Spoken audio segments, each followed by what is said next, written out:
Au niveau de 22, il y a un implant enfoui. Mais dans cette séance, nous allons changer un composite déjà existant sur la face mésiale de 21. Pour la réalisation de cette nouvelle restauration, nous allons utiliser le composite Filtex Supreme XTE de chez 3M. Le composite à refaire ayant une face palatine convenable, avant de le déposer, nous allons à l'aide d'une clé en silicone enregistrer la forme de la face palatine et du bord libre. Cette clé sera un support pour le début du montage. Avec un bistouri, on redécoupe la clé qui ne devra pas interférer sur le champ opératoire, à savoir une digue.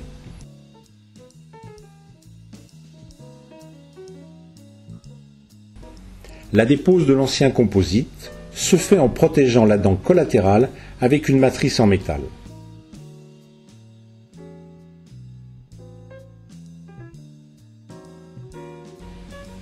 Sur la face vestibulaire, pour rendre invisible la limite entre la dent et le composite, on réalisera une préparation en chanfrein. En palatin, la limite sera en quart de rond. La digue est posée.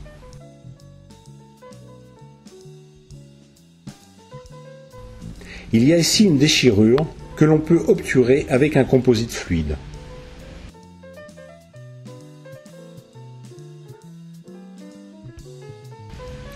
Nous réessayons la clé pour vérifier que nous pouvons la positionner sans interférence avec le champ opératoire.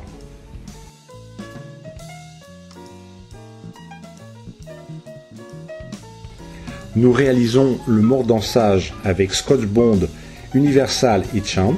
Le produit est d'abord appliqué sur l'émail et ensuite sur la dentine.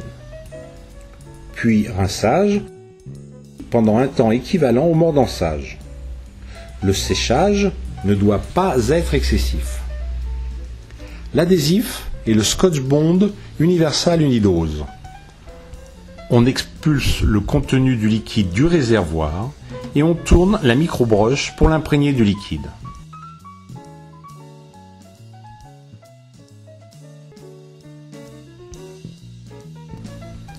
L'adhésif est ensuite appliqué sur la dentine et l'émail. Avec la seringue à air, nous retirons les excès. L'adhésif est ensuite photopolymérisé avec la lampe Hélipare. Pour obtenir une reconstitution proche de la dent naturelle, il va falloir reconstituer le tissu émail par un composite émail et le tissu dentine par un composite dentine. C'est ce que nous allons faire avec le Filtex Supreme XTE de chez 3M. Nous commençons par la face palatine. Pour cela, nous mettons une masse émail sur la clé en silicone. La clé est positionnée. On peut se servir de la microbroche pour tapoter le composite contre le silicone. Et le composite émail est photopolymérisé. On retire la clé et on peut voir le mur palatin ainsi reconstitué. Ensuite, une masse dentine est appliquée sur le mur palatin. C'est la dentine qui donne la teinte de la reconstitution.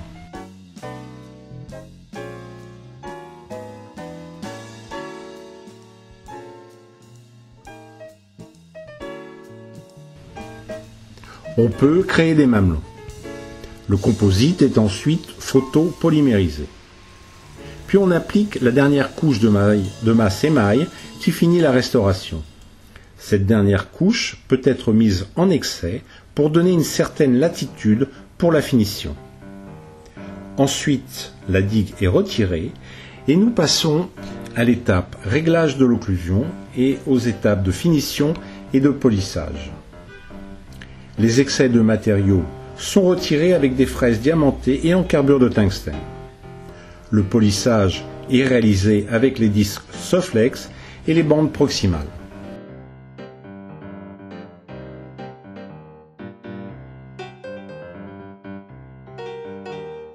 Voilà le résultat final que vous pouvez comparer aux dents adjacentes.